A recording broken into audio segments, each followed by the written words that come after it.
Tinha tudo para dar certo.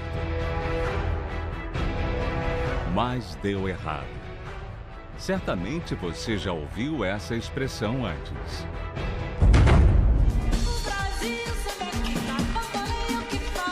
12 de junho de 2014. O mundo todo estava com os olhares voltados para o Brasil.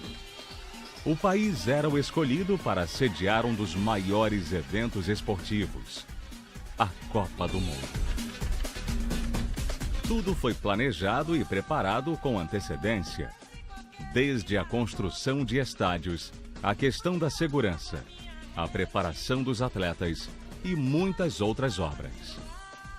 Um investimento orçado inicialmente em 6 bilhões de reais, de dinheiro privado, mas os gastos ultrapassaram os 30 bilhões de reais.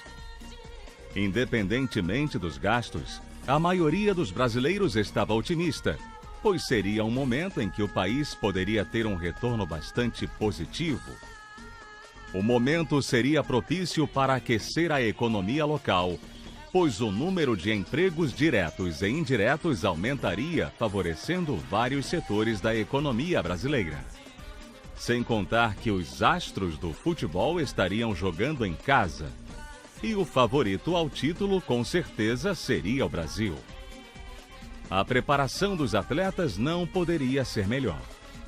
Tínhamos 2 técnicos experientes naquela ocasião, Luiz Felipe Scolari e Carlos Alberto Parreira. Sem contar a comissão técnica, toda empenhada em fazer o melhor.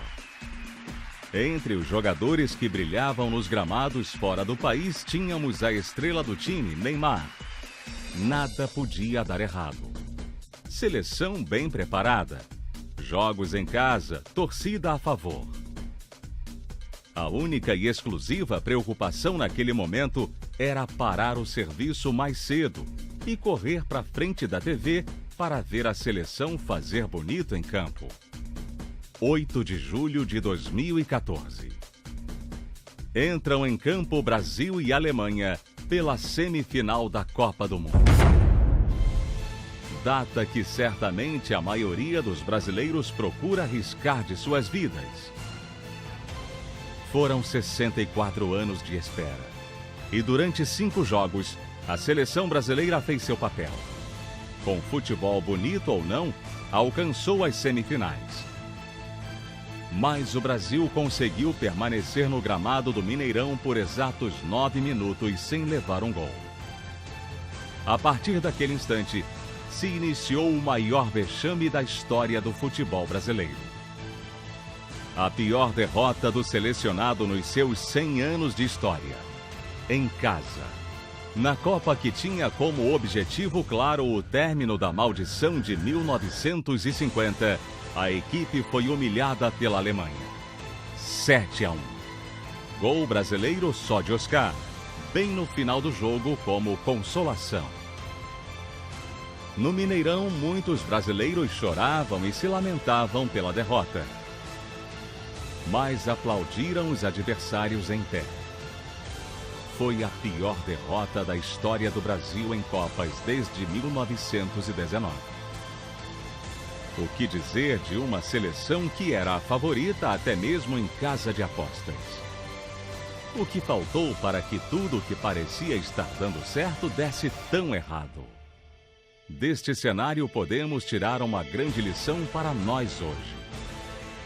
Talvez o fator determinante para não ter acontecido a vitória tenha sido um só: a falta da sociedade com Deus. Pois é exatamente isso que acontece em nossas vidas. Se a pessoa não tem um pacto com Deus, até o que era para dar certo, dá errado.